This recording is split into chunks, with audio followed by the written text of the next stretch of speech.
Merci de ces intermèdes sur le mou, le pas mou. Quelques croquis, en fait, pour conclure. Un premier croquis de l'endroit où on est, maison de l'homme, maison des sciences de l'homme et de l'environnement, avec quand même un magnifique travail d'architecture qui montre qu'avec du patrimoine, du vieux patrimoine, un ancien hôtel, on peut réellement faire des choses tout à fait remarquables. Et finalement, si on transfère ce travail qui a été fait de façon remarquable ici avec l'architecture à l'environnement, c'est un peu ce qu'on doit faire avec les paysages, à savoir s'imprégner finalement de l'esprit d'un lieu et travailler vraiment dans la continuité voilà, d'un existant et d'un site.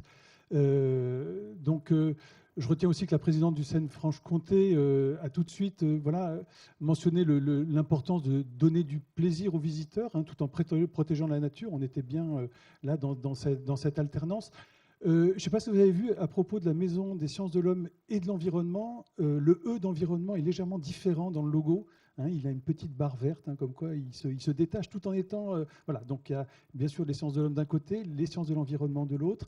Et là, il y a vraiment un travail qui est à faire pour que les deux puissent se marier. Je pense notamment peut-être à l'effort qu'on peut faire dans les plans de gestion pour donner un peu plus de place finalement à ce patrimoine culturel, ce patrimoine historique et légendaire dont certains ont parlé notamment en termes d'interprétation. Donc, première intervention, tu peux passer la suivante. Alors là, c'était une intervention assez rude hein, quand même. Hein. Là, on voit RP, L527, code de la consommation, RC, L. Alors, on préférait des vraies ailes d'oiseau que des L, mais bon, c'est comme ça. Mais voilà. Donc le danger, c'est de tomber dans Jurassic Park, quoi. C'est-à-dire la nature est tellement violente et dure que, ben, voilà, du coup, passage protégé, casque obligatoire, non. Bon, toi, tu es juste au-dessus, mais c'est pas que tu aies une tête de reptile, non, c'est simplement que c'était comme ça dans la mise en page, donc je m'en excuse. Par contre, voilà, une obligation de moyens, l'aptitude de l'encadrant, l'aptitude des pratiquants et un itinéraire adapté. En fait, des choses assez logiques, mais qu'on peut effectivement voilà, re-questionner et puis où on peut être finalement assez prudent et anticiper peut-être des choses qui risquent de nous arriver tout en voilà, ne plongeons pas dans la sursécurité. Le milieu naturel n'est pas le milieu urbain. Il possède donc une potentielle dangerosité. C'est assez joli, cette potentielle dangerosité. Donc, la première session, donc là, un travail là sur l'interprétation. Je retiens quand même que l'idée de cette reconnaissance sensible, hein, c'est le croquis du haut, là, où on part finalement en abandonnant un petit peu ce que l'on sait, ce que l'on ressent, enfin ce que l'on sait en termes de connaissances scientifiques, pour aller vers le site, pour vraiment être à plein dans la réception de ce que l'on ressent. C'est peut-être quelque chose qui vous est difficile, parce que c'est vrai que c'est mangeur de temps, hein, et se dire, voilà, je vais prendre une demi-journée simplement pour me balader, je ne veux plus entendre parler de noms d'espèces, de noms latins, d'oiseaux ou de plantes. Voilà, mais c'est un moment de ressourcement extrêmement important. Et puis, ce qui était mentionné donc, dans ces schémas d'interprétation, c'était cette partition, comme je venais de dire, entre le patrimoine naturel et le patrimoine culturel, le repérage des éléments de patrimoine importants. Interpréter, donc c'est vrai que ces deux termes, voilà, traduire, faire comprendre, expliquer, mais aussi incarner, jouer selon sa sensibilité. C'est vrai qu'on est bien entre ces deux-là. Et cette façon de jouer sa propre sensibilité, comme on joue et on interprète un morceau de musique, voilà, comment interpréter un paysage, comment interpréter une connaissance. Peut-être que le mime, jouer le coq de bruyère ou être le doux qui n'arrête pas voilà. Il y a peut-être quelque chose aussi à travers le corps qui peut être intéressant à travailler. Ce qui est tout à fait intéressant dans ce qui nous a été raconté, c'est qu'aujourd'hui, on n'est plus sur la dispersion du mobilier, hein, parce qu'on peut se dire, il y a des plantes exotiques envahissantes, il y a aussi du mobilier exotique envahissant, hein, c'est tous ces petits panneaux qui sont partout, là, et on est plutôt sur des îlots d'interprétation. Ça, donc, Clémence nous en parlait, là c'est vraiment des choses intéressantes. Donc on a dans le bloc diagramme le stationnement qui est là-haut, souvent accroché à quelque chose qui est existant, et puis un parcours qu'on va essayer de travailler avec ces îlots. Et puis peut-être des lieux de pure contemplation, donc voilà, les assis debout, mais comme on l'a vu dans la dernière photo où il y avait tous les gamins sur la pierre, une pierre peut suffire, pas obligatoirement. Et le plaisir qu'on a finalement de se poser sur une pierre qui semble avoir été là depuis longtemps, qui est on se dit bah, finalement j'ai rien demandé à personne, personne n'est passé avant moi pour inventer ce paysage, et c'est peut-être là finalement qui est la plus belle et la plus grande émotion. Finalement faire que on est un peu des inventeurs de paysages. L'invention du paysage, enfin, c'est bien dans le regard sensible qu'on porte sur l'espace et la nature que chacun invente son paysage. Ce qu'il y a, c'est que c'est une invention qui est largement partagée. Et c'est là que quand on dit oui, le paysage c'est subjectif, pas tant que ça finalement, c'est une subjectivité tellement partagée qu'elle elle réceptionne finalement vraiment une culture commune qui est liée notamment au travail des artistes, au travail des photographes, au travail de ce que vous faites dans ces milieux naturels protégés. Et donc là, il y a vraiment une très belle communion. Voilà, donc l'interprétation ensuite, on a eu... donc tu peux passer la suivante, là, ce très beau travail avec le concept de tonneau d'interprétation que je ne connaissais pas, là, donc c'est assez intéressant. Ce qui est assez beau, là, et on reconnaît bien le travail de Kern, avec qui voilà, j'ai travaillé aussi sur le Verdon, ce travail de dire... Voilà, la réserve est peu connue, le vin est très connu, utilisons le vin pour faire connaître la réserve. C'est assez logique. Et comment voilà, on tire des liens. Cybèle, Dionysos, ils sont là.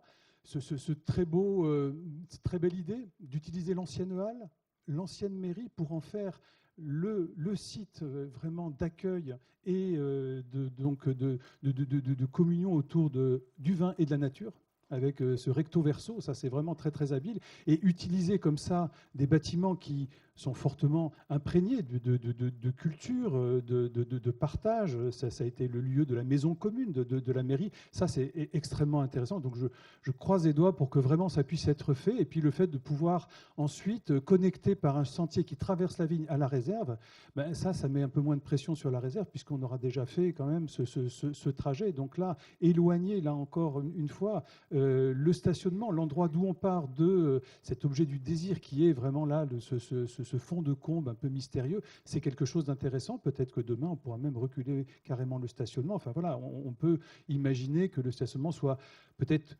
formellement plus adapté dans une vigne que dans un milieu naturel. Donc partir de la vigne pour aller vers ce tonneau. Conservation, hein, donc conservatoire des espaces naturels, conservation en fût de chêne, le jeu, voilà, juste équilibre entre la fréquentation occasionnée par l'interprétation et les protections des milieux. On est toujours sur cet esprit. Ce que je retiens aussi, c'est qu'il a été donné du temps à la boîte qui a travaillé 1 an. Un schéma d'interprétation ne peut pas se faire en quelques mois. Il faut donner du temps au bureau d'études qui travaille. C'est la même chose en paysage. Il faut au moins pouvoir avoir toutes les saisons. Donc, dire, voilà, dans 2 mois, il me faut le projet, c'est pas possible. Enfin, moi, en tout cas, je refuse de travailler dans cette urgence-là. Même si, effectivement, on sent qu'il y a des subventions qu'il faut avoir dépensées pourtant, que le maire, il va être élu, mais là, du coup, il faut qu'il mette ça. Il y a un moment, on ne peut pas travailler dans l'urgence si, notamment, on veut travailler réellement dans ce partage et dans cette façon voilà, de faire participer largement la population. La veillée, par exemple, ça c'est très très belle idée. Aller dans les supermarchés, ça c'était quand même pas donné que de se dire, tiens, pour aller vendre milieu naturel, je vais aller dans un supermarché avec les caddies et tout ça. Bon, ils l'ont fait et c'est peut-être la recherche de ces lieux. Les prototypages aussi, ça c'est vraiment très très important. On a l'idée de faire un aménagement. Eh bien, allons-y avec les habitants, avec des bottes de foin, de la rubalise, des vieux tonneaux, et puis on commence à regarder. Et puis, ah ben non, le panneau, on pourrait peut-être le déplacer. Bon, est-ce que vraiment, finalement, il faut un panneau? Ben, peut-être pas. Et puis le stationnement, enfin, ben non, ça fait vraiment dégueulasse, un stationnement. Enfin, donc, ben, on va peut-être le reculer, et puis on va peut-être pas mettre de stationnement. Enfin, en faisant comme ça, ces essais sur le site, et ça nous permet des fois d'évacuer. C'est comme ça une place de village où j'ai réussi à enlever toutes les places de stationnement parce qu'on a fait le prototypage et qu'on s'est mis 20 voitures, ce que voulait le maire, sur la place. Et là, il a dit, bah non, c'est vraiment pas possible. Mais je serais passé au conseil municipal à 11h du soir, c'est sûr qu'il y avait les places sur... Donc, aller sur le terrain pour essayer de prototyper, pour essayer d'anticiper l'aménagement, ça c'est quelque chose, effectivement, qui semble très, très important. Donc ensuite... Le pool de matériel, là, donc Morvan pour tous, avec là, alors, hippocampe en fauteuil de baignade, donc une nouvelle espèce est née, un hippocampe de lacustre. Donc ça, je ne savais pas que ça existait, mais dans le Morvan, on trouve de tout. Donc voilà, la Joëlette. Donc, et vraiment ce travail très généreux, qui est de dire, écoutez, on a du matos, venez le prendre, c'est gratuit, quoi. Donc, et là, il y a vraiment finalement, à travers ce matériel, c'est-à-dire que ce n'est pas un aménagement sur site qui va l'alourdir, c'est un mode de, fonction, de déplacement qui est proposé. Donc ça, on ne peut pas rêver mieux. Et là, ça place aussi le parc comme vraiment un acteur et une générosité donc très, très, très importante. Voilà, et toujours le fait d'essayer sur site, hein, quand devant voilà, des toilettes, on se rend compte que finalement les toilettes qui étaient censées accepter les personnes handicapées, ça ne marche pas. Ben voilà, ça au moins c'est dit, c'est fait. Voilà, escalader aussi en aveugle, bon, pédalier, main d'allier, ça je ne savais pas. Voilà, donc des choses qui émergent. Et puis, effectivement, hein, les soustractions heureuses concernent le mobilier. Les additions heureuses, ça, je reconnais que ça concerne les gens qui viennent. Et là, si on peut additionner parmi nos visiteurs des gens qui ont peu l'habitude d'aller découvrir ces milieux naturels, donc on pense aux personnes à mobilité réduite, mais aussi voilà, à des familles qui, finalement, ont peu l'habitude, et de leur permettre, avec des sentiers très confortables et accessibles, d'accéder justement à ces milieux, là, on gagne effectivement, on additionne des gens qui vont apprécier et s'émouvoir devant la beauté de ces milieux et ces paysages. Donc ensuite, Alexandre, là, le Marais de la Saône, avec bien sûr hein, ces applications numériques. Alors ça, elles ont l'immense intérêt d'être très souples. Elles ont l'immense intérêt de ne rien laisser sur le terrain. Hein. La chaufferie communale qui garde sagement la box téléchargeable, une diversité d'objets, de médias qui sont dans ce petit téléphone. Voilà, après, il faut aussi mesurer. C'est vrai que quand on est avec des enfants qui sont en permanence sur leur tablette ou tout ça, quand on se promène, on aime bien qu'ils regardent autre chose que l'iPhone, et qu'on pourrait peut-être à ce moment-là les laisser jouer dans la boue plutôt que de les laisser sur la tablette. Donc voilà, bien mesurer. Ce qui est intéressant quand même, c'est que ça permet par rapport à un panneau, de jouer le mouvement. Et par exemple d'animer des blocs diagrammes. À ce propos, j'ai eu la chance de travailler sur un film pour le parc naturel du Morvan sur les continuités écologiques des ruisseaux et des rivières, où pour la première fois j'ai été incrusté dans mes propres croquis. C'est toujours assez drôle et c'est assez intéressant. Vous verrez, enfin vous pouvez voir. En tout cas, l'animation permet vraiment d'ouvrir un champ de la façon dont on va communiquer la connaissance, qui est vraiment tout à fait intéressante. Voilà, donc là ensuite, on passe cet après-midi là sur c'est cette rivière du Doubs. Donc là, j'ai dessiné deux rives en fait. La rive, voilà, avec les pêcheurs. Enfin, le gorge bleu a pas l'air très très content, le Dicknep non plus. Hein, donc toutes les stationnements, le prélèvement de sable, le bruit des différents concerts. Donc voilà, et tout ce qui nous est proposé finalement, on se rend compte vraiment que la présence sur le site est importante, quoi. Alors le panneau, là, oui, ça c'est clair. C'est pas le panneau qui va rester, c'est le panneau qu'on va mentionner ici, puis qui va, pendant le moment de la reproduction, on met ces panneaux, et s'il est rouge, tant mieux, il faut qu'il se voit. Donc là, il est important de maintenir ces populations. Mais je retiens quand même qu'il y a à côté de ça la plaquette, la carte collée sur le bidon, le fait d'aller sensibiliser les kayakistes avant qu'ils ne prennent le kayak. On a vraiment une diversité, une inventivité dans la façon dont on va toucher ce public, qui, avec toutes les propositions qui sont faites là aujourd'hui, montre que voilà, on n'est pas à court, quoi, hein, et que là, il y a vraiment des choses, et puis une adaptabilité. Hein, le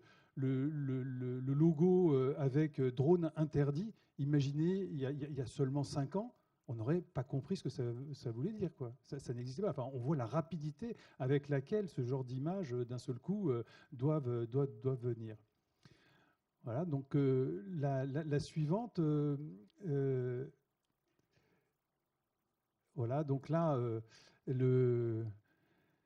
Le tétra, alors c'est vrai que Vladimir a une drôle de tête. Je n'avais pas obligatoirement reconnu voilà, le tétra, et peut-être à travailler un peu, mais c'est vrai que d'avoir ce média qui est là et qui permet finalement, en le posant, voilà, la mascotte, quoi. Et c'est vrai que de travailler sur l'esprit d'une mascotte, en tout cas interpeller les gens, est quelque chose de vraiment important. Le maraudage, ça c'est vrai qu'on se rend compte que rien ne vaut la présence sur site, des gens qui sont soit en station, soit en déplacement.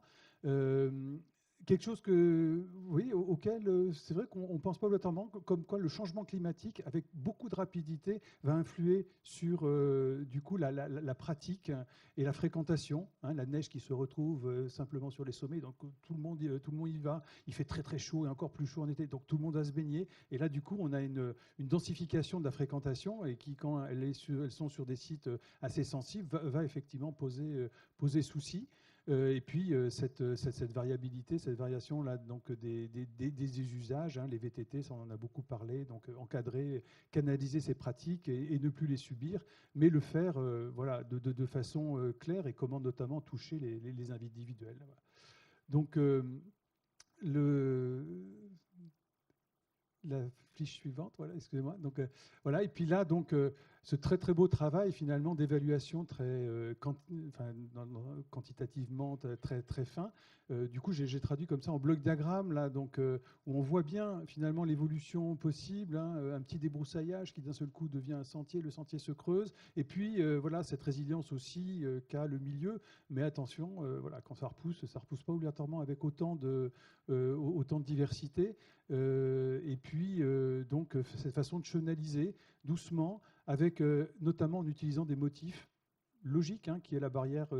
Il n'y a pas de vache, mais la barrière est là, donc utilisons-la. Et ça va être notre façon finalement de faire passer de façon très très douce. Alors on parlait de manipulation, mais on est un peu, voilà, on fait une fausse barrière à vache, quoi. Mais ça empêche les gens de sortir et ça n'empêche pas les vaches de rentrer. Donc finalement, ça fonctionne, et on doit être vraiment à l'affût de tous ces motifs, notamment de clôture, qui existent dans un milieu pour pouvoir les réutiliser. Sur certaines réserves naturelles, ce sont des fossés qu'on a creusés le long des sentiers pour éviter que les gens ne franchissent. Les fossés, il y en a partout. Et les gens ne pensent pas que le fossé a été créé pour empêcher les gens de passer. Et c'est beaucoup mieux qu'un grillage. Voilà. Et puis, voilà, les cairns. Donc, et les suivants, ensuite.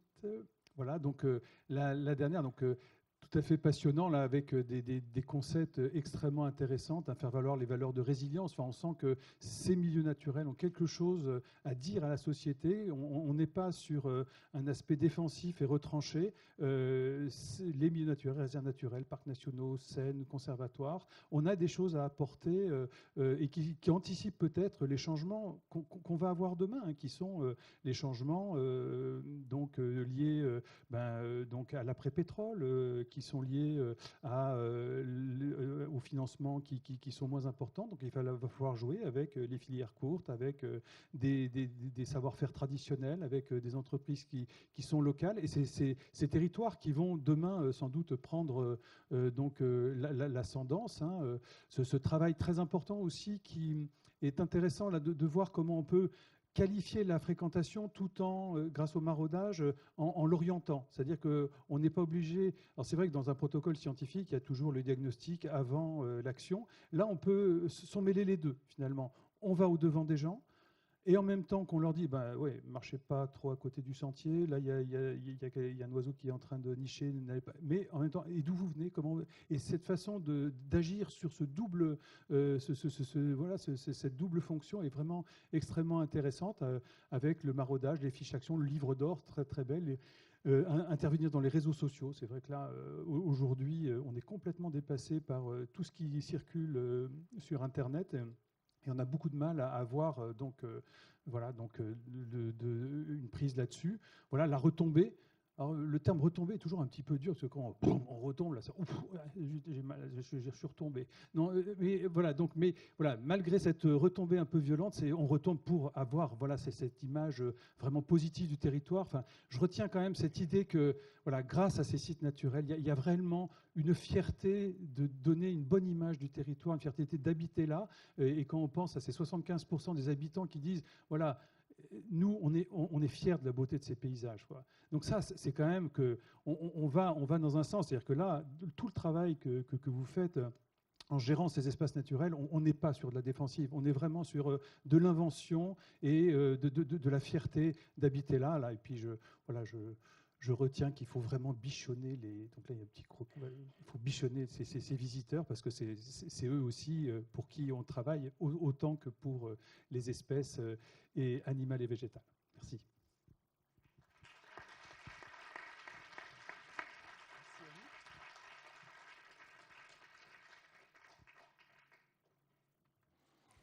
Bien, merci beaucoup, Monsieur Frétet.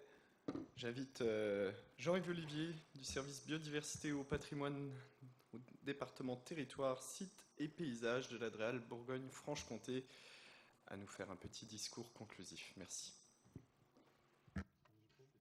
Oui, il marche. Pas facile effectivement d'intervenir après une présentation aussi complète et qui présente aussi bien ce qui a été fait aujourd'hui, si ce n'est que pour dire que cette journée qui était une journée de partage et d'échange entre les gestionnaires d'espaces naturels a, j'espère, complètement répondu à vos attentes en la matière. En tout cas, la richesse des échanges qui a été retraduite par la synthèse qui en a été faite en témoigne bien, je trouve. Et en tout cas, je remercierai beaucoup notre grand témoin pour cette intervention, tout ce qu'il a pu résumer et les ressentis qu'il a pu apporter par rapport à l'ensemble du déroulé de cette journée. Donc, bravo et merci à la fois pour le verbe et le croquis qui l'accompagnait, ce qui est effectivement assez rare dans ce genre de restitution. Il mérite d'être souligné. Merci aussi à la qualité des intervenants de la région et hors région, puisqu'on a eu aussi la chance d'avoir une intervention d'un gestionnaire d'espaces naturels de la région Grand Est. Et donc, je terminerai aussi en remerciant les scènes qui, au travers de l'organisation de cette journée, ont complètement répondu. En tout cas, je pense pouvoir m'exprimer à la place des collègues de la région, même s'ils ont dû s'absenter aujourd'hui. En disant que ça correspond complètement à l'esprit et à l'attente qu'on a pu exprimer à leur égard, et je les remercie encore. Merci beaucoup. Et un dernier petit mot, cette fois-ci, de Régis Desbrosses, secrétaire général du Conservatoire d'espaces naturels de Bourgogne.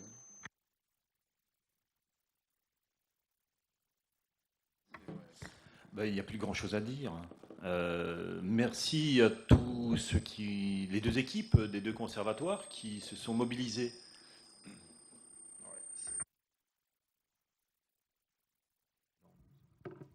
Merci donc aux deux équipes des deux conservatoires qui se sont mobilisées pour cette journée particulièrement réussie. On a eu des interventions et je ne reviendrai pas longtemps dessus parce que vous avez largement été attentifs à tout ce qui a été dit, des intervenants très complémentaires. On a fait un tour d'horizon particulièrement intéressant. Moi, ça m'a renvoyé plein de choses.